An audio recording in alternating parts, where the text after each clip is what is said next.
Through sheer determination and extraordinary skill, he's been breaking down barriers and blazing a trail forward in this nation for many years now, for more than 40 years. And he has a long way to go, and he's going to do it again. And so today, I'm honored to nominate former General Lloyd Austin as the 28th Secretary of Defense. I want to thank you, General. You're a friend, but I want to thank you, General Austin, for once more stepping forward to serve your nation. This is not a post he sought, but I sought him. And I want to thank you and your family for once again sharing you with our country. And thanks, Charlene. Today, I know how proud they all are of you, all four of your children, your older sisters, and your brother. I knew the reason why you were a good man, you had to have sisters to raise you along the way, right? I know mine did me, and she's much younger. And your incredible wife, Charlene, and I mean that sincerely. Tomorrow, I'm told that Jill and Charlene are going to spend some time together sending off packages to our soldiers abroad. She and Jill are both passionate about supporting military spouses and families, and I know they'll be powerful advocates for that community together. And, you know, they're going to both be working at the White House and the Defense Department together to make sure our families are cared. As I said before, General, America only has many obligations, one sacred obligation, to care and equip those we send to war, to care for their families when they're gone, and to care for them when they come home and their families. I got to know General Austin during my early days as Vice President. President Obama had charged me with overseeing the end of Operation Iraqi Freedom and ensuring the orderly withdrawal of our forces and equipment from Iraq. General Austin was with me on the ground, not just for meetings with troops or for military strategy sessions. He was there when I was working with Iraq political leaders. I watched his political skill, how he dealt with them. They respected him across the board. When I met with the leaders of our coalition partners, the same thing. And he was there during one particularly memorable incident when we were at a meeting at the ambassador's residence in the Green Zone. The insurgents launched a rocket attack on the house. And of course, General Austin was just another day at the office. He just sat there and kept right on going. So I sat there and kept right on going. And everyone wondered, what in the hell are they doing? But, you know, he's cool under fire, inspiring the same and all those around him. That's Lloyd Austin.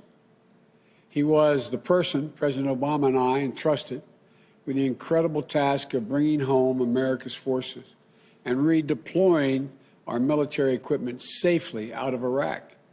It was the largest logistical operation undertaken by the Army in 60 years. Getting it done required much more than military know-how. General Austin was a diplomat. It was not an easy task. He built relationships with our Iraqi counterparts and with our coalition partners. He was a statesman representing our country with a skill at tables that I've sat with him with foreign leaders, and I wondered whether or not he was from the State Department or from the Defense Department, both military and civilians. I'm not exaggerating. He has a way about him. And always, above all, he's looked out for his people. That's why he was known as the soldier's leader. In this time in the United States Army, Lloyd Austin met every single challenge with extraordinary skill and profound personal decency. He's the definition of duty, honor, country. And at every step, he challenged the institutions that he loves to grow more inclusive and more diverse.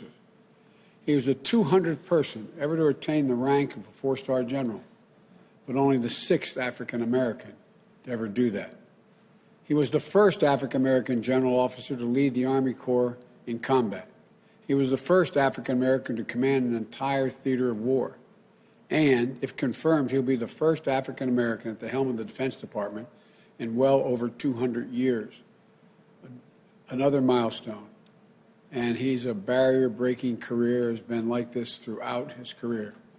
Lloyd Austin retired from the military service more than 4 years ago. But the law states that an officer must have left the service 7 years before becoming Secretary of Defense. There's a good reason for this law that I fully understand and respect. And I would not be asking for this exception if I did not believe this moment in our history didn't call for it. It does call for it. And if I didn't have the faith I have in Lloyd Austin to ask for it. I believe in the importance of civilian control of the military. So does the Secretary-designee, Austin. He'll be bolstered by a strong and empowered civilian sector and senior officers, senior officials, I should say, working to shape DOD's policies and ensure that our defense policies are accountable to the American people.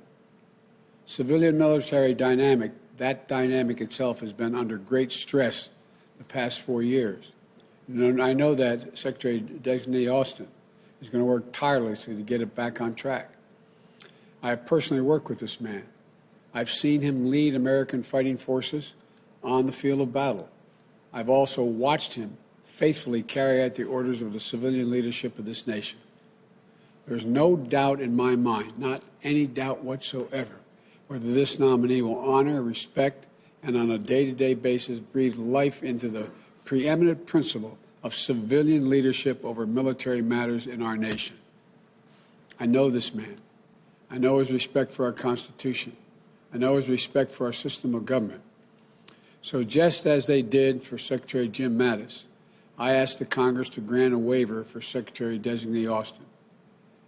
His many strengths and his intimate knowledge of the Department of Defense and our government, Ray, I think are uniquely suited for the challenges we face now, the crisis we face now. He is the person we need at this moment, in my view. And given the urgent threat and challenges of our nation's forces, he should be confirmed swiftly. We need his experience in large-scale logistical operations to help support the swift and equitable distribution of COVID-19 vaccines. We need his experience building and managing relationships, engaging in diplomacy with our partners to help rebuild America's alliance and strengthen our shared security. And we need his firsthand knowledge of the immeasurable costs of war and the burden it places on our service members and their families to help bring to an end the forever wars and ensure that the use of force is the last tool in our toolbox, the last tool resorted to protect our national security, not the first. We need his deep understanding of the Pentagon to help reform the Defense Department. We need his personal experience helping inform our efforts to ensure that our armed forces reflect the full strength and diversity of our nation, that Black, Latino, Asian American, Native American, women, men, LGBT service members are treated with dignity and respect. You know, at a time when more than 40% of our more than 40% of our active duty forces are people of color. It's long past time that the department's leadership reflects that diversity. And we need his in-depth understanding of what it takes to deter threats wherever they arise and to defend the American people, our vital interest, and our allies from harm, just as he did when he was designated to lead the strategy and together with a dozen of partner nations to ultimately crush ISIS. And if you don't think that required some diplomatic skill putting that group together, then you don't understand what was going on. He did a heck of a job. Threats we face today are not the same as those we faced 10 years ago or even 5 years ago. We must prepare to meet the challenges for the future of the future. Not just keeping fighting wars of the past. We must build a foreign policy that leads with diplomacy, revitalizes the State Department, revitalizes our alliances, putting American leadership back at the table and rallying the world to meet global threats of our security. From pandemics to climate change, from nuclear proliferation to the refugee crises. As part of our diverse national security leadership team, Lloyd Austin knows how to do this work. Before I turn the podium over to the Secretary-designee Austin, I want to end on a note of personal privilege. As a leader, General Austin has always followed the advice given him by his first platoon sergeant. As my son, Bo Biden, was a major in the military, I said, now you're a field-grade officer, Dad. He said, I don't have any illusions, Dad. He said, I know who runs the United States Army, platoon sergeants. And here's what his platoon sergeant told him. Quote, if you focus on your people, take care of them, get out in front and lead them, they'll refuse to let you fail. End of quote. That's why he's inspired so many young people who work for him and give their very best to live up to his example of leadership, including, for a time, a young lawyer serving a year in Iraq as a captain with his Delaware National Guard unit, my son, Bo Biden. I know how proud Bo was to serve on the General Austin staff. And I know that under your leadership, General, the Department of Defense will advance the security of the American people in ways that always, always, always honor our highest values and ideals. So I thank you again, General. May God bless America and may God protect our troops. And now I'd like to turn it over to General Austin, the Secretary Designee for the Department of Defense.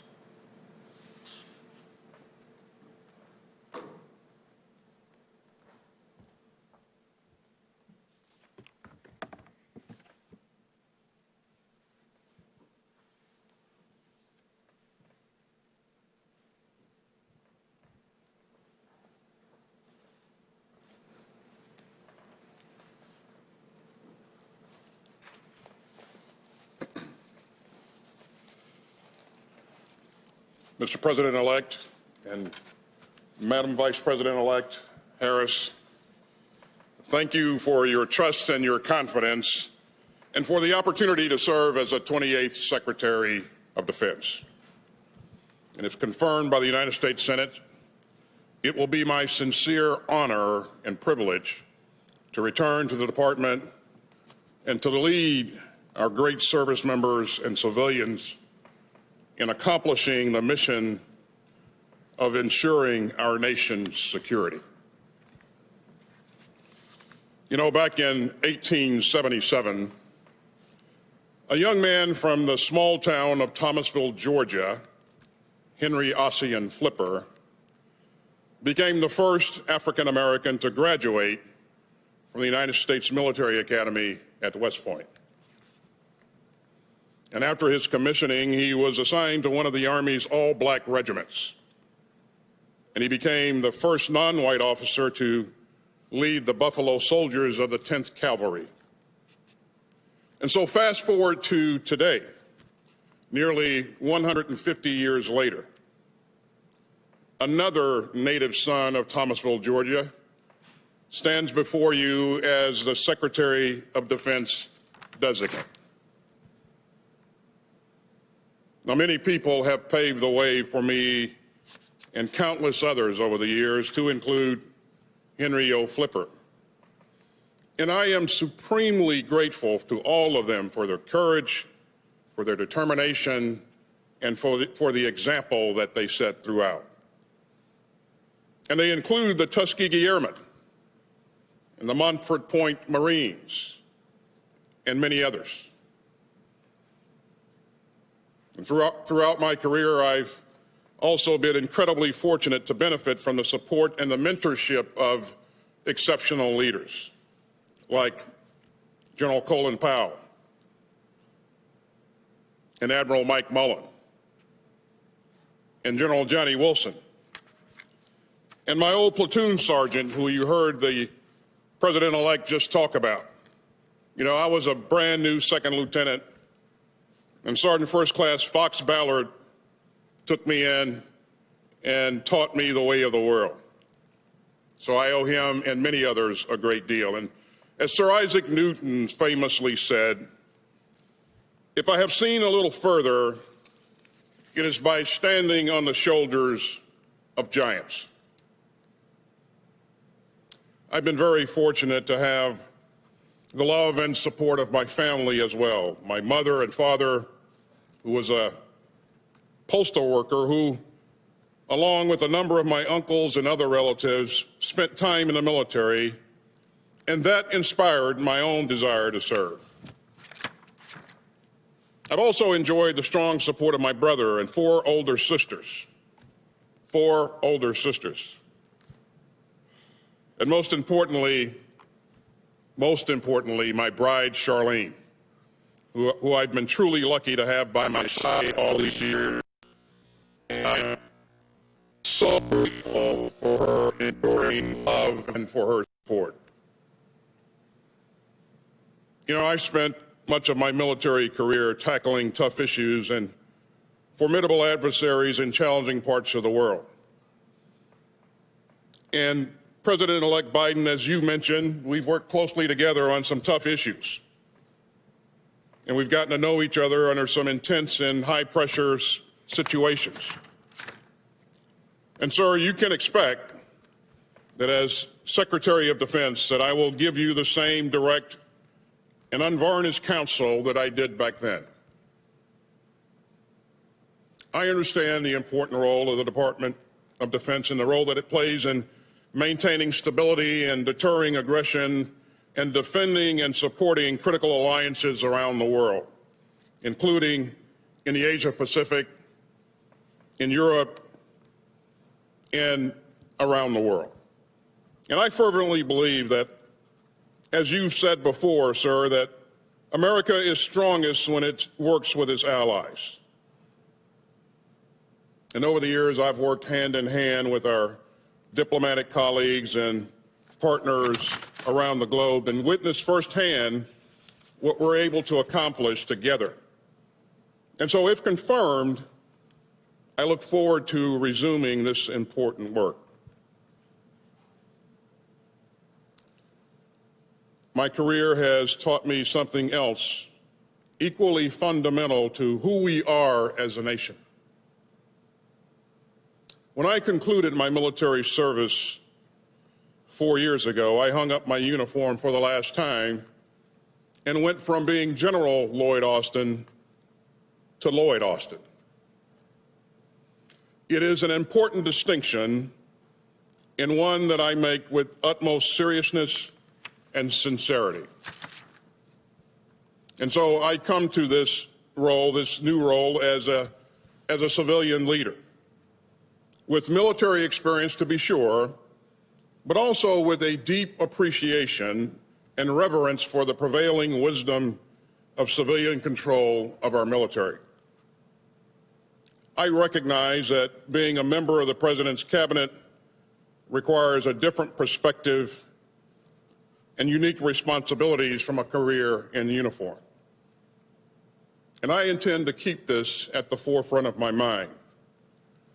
And I look forward to surrounding myself with experienced, capable civilian appointees and career civil servants who will enable healthy civil-military relations grounded in meaningful civilian oversight.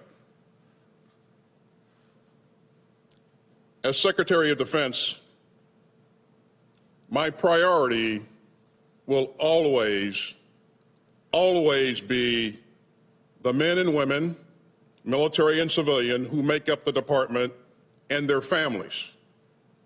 And I've seen what they're capable of. Great Americans like your son, sir, Bo, and also our future First Lady, Dr. Biden, and her tireless work for military families. As the President-elect said, Bo was one of the military lawyers on my staff in Iraq. And we stayed in touch and saw each other a few times after he returned home. And as you too can attest, Madam Vice President-elect, Bo was a very special person and a true patriot, and a good friend to all who knew him. Over the past 4 decades, I've witnessed our service members and civilians' selflessness and patriotism and the extraordinary lengths that they will go to in support of the mission and in support of one another. And I could not be more proud of them and their families. And if confirmed, it will be the honor of my lifetime to lead them again with honor and integrity. Thank you again, Mr. President-elect and Madam Vice President-elect, for this opportunity and for your trust and confidence in me. May God bless and keep safe all those currently serving in harm's way, and may God continue to bless the United States of America. Thank you.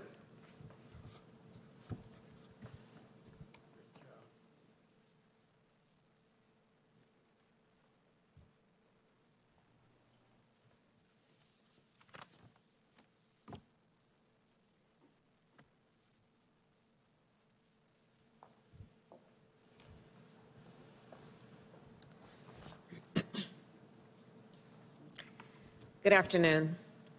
President-elect Biden and I will take office at a consequential moment for our country. Even as we work to contain this pandemic and responsibly open our economy, we also need to lead the Defense Department into the future, rebuild and renew global alliances and partnerships, and make sure the United States is prepared to address new threats and new challenges, from cyber to climate. The fundamental responsibility of our administration, and any administration, is keeping the American people safe and secure. My whole career has been about keeping Americans safe. In the United States Senate, I have served on the Homeland Security and Intelligence Committees. I've traveled to Iraq and Afghanistan and the Middle East, where I've seen the extraordinary training, commitment, and heroism of our service members, and proudly represented California, the state with the largest number of active duty military and veterans in our country. And I am absolutely confident that General Lloyd Austin is the right person to lead the Department of Defense at this critical moment. We need a proven leader to help address this pandemic, someone with the experience to help make sure safe and effective vaccines are distributed equitably to all. A leader who will honor the service and sacrifice of those who wear the uniform of the United States, provide for their well-being, and make sure they and their families are treated with the dignity and respect they have earned. And a leader who recognizes that our service members represent America around the world and must uphold our nation's highest values and ideals. General Austin is that leader. As the President-elect noted, this is a milestone nomination. A seasoned, highly decorated, and trailblazing commander, General Austin reflects the very best of our nation. And President-elect Biden and I will work closely with him and our entire team of national security and foreign policy leaders to make sure the United States of America is safer and more secure than ever before. You know, throughout America's history, the United States military has been a home for generations of young men and women dedicated to serving our country, and General Austin is among them. With this nomination, he will continue his service, strengthening not only America's national security, but our role as a partner to allies around the world. And we couldn't be more proud. Thank you.